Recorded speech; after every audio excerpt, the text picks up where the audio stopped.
Bonjour mesdames et messieurs et bienvenue dans ce flash d'information. Hier, c'était la journée mondiale de la santé, une journée que l'Organisation mondiale de la santé a consacrée cette année à l'insécurité alimentaire responsable de plus de 200 maladies dans le monde. La ministre ivoirienne de la Santé et de la lutte contre le sida a visité plusieurs sites de commerce d'aliments.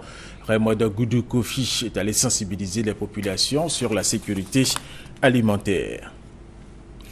Le financement de l'agriculture lors du Sahara, il en est question depuis l'ouverture du salon. 3 principaux acteurs sont impliqués, l'État de Côte d'Ivoire, la banque et le secteur agricole. Victorien Ngwa nous situe sur les responsabilités de chaque partie pour aboutir à un développement plus poussé du secteur.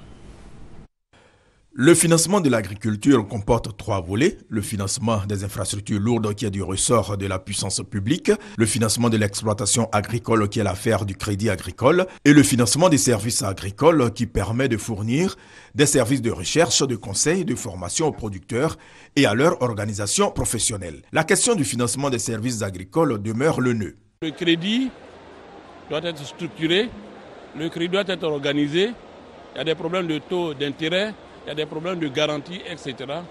Mais c'est la profession bancaire, l'État et tous les acteurs qui doivent pouvoir trouver donc des solutions. Le financement relève à la base du métier de la banque.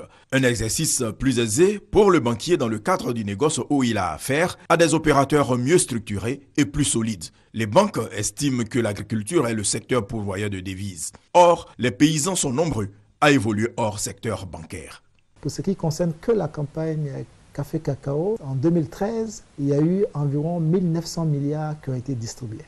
Il n'y a pas, après distribution, plus de 5% qui reviennent dans le circuit formel.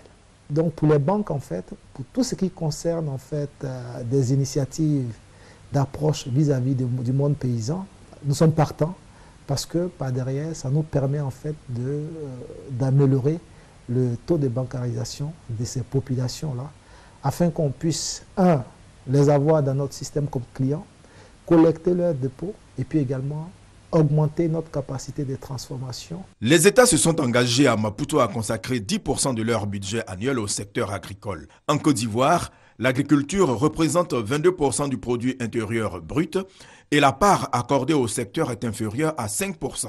En dehors du secteur de l'EVA, la banque est presque absente en amont. Nous avons négocié avec les partenaires techniques et financiers pour mettre en place des mécanismes transitoires qui leur permettent de pouvoir avoir des financements, mais avec un mode de reconstitution des intrants qui leur sont donnés. De façon durable, c'est d'avoir un fonds qui va permettre de financer directement les petites exploitations. Et nous avons pu obtenir ce fonds. L'État ivoirien a ouvert la voie depuis 1960 en opérant le choix de faire de l'agriculture sa priorité. La gestion des sociétés agricoles a certes été décriée, mais la vision était bonne et les leviers demeurent. Il faut simplement améliorer l'environnement. Dans tous les pays, c'est l'État qui ouvre la voie. C'est l'État qui crée le cadre. Et dès lors que des solutions seront apportées en fait, à l'adressage de ce point, il n'y a pas de raison que les banques ne prennent pas d'initiative en fait, pour accompagner ces structures-là. Elles le font déjà, mais de façon très marginale dans le secteur de l'EVA. Le Maroc est un exemple de réussite.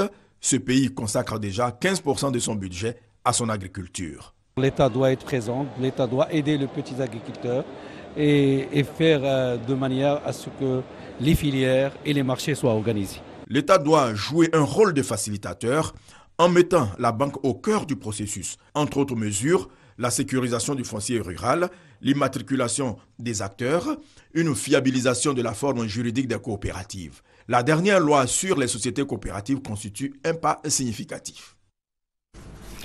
Le salon de l'agriculture et des ressources animales d'Abidjan se poursuit. Des panels sont prévus ce mercredi sur la production et la commercialisation des produits agricoles. Le secteur des œufs forêts également à l'honneur ce jour. Du sport pour terminer, l'Algérie, le Gabon ou le Ghana sera désigné pays organisateur de la Coupe d'Afrique des Nations de football pour la CAN 2017 ce mercredi au cœur tout à l'heure à 10h30 en marge de l'Assemblée générale de la Confédération africaine de football CAF. Et c'est la fin de ce flash d'information. Merci de l'avoir suivi. Je vous retrouve tout à l'heure à 13h.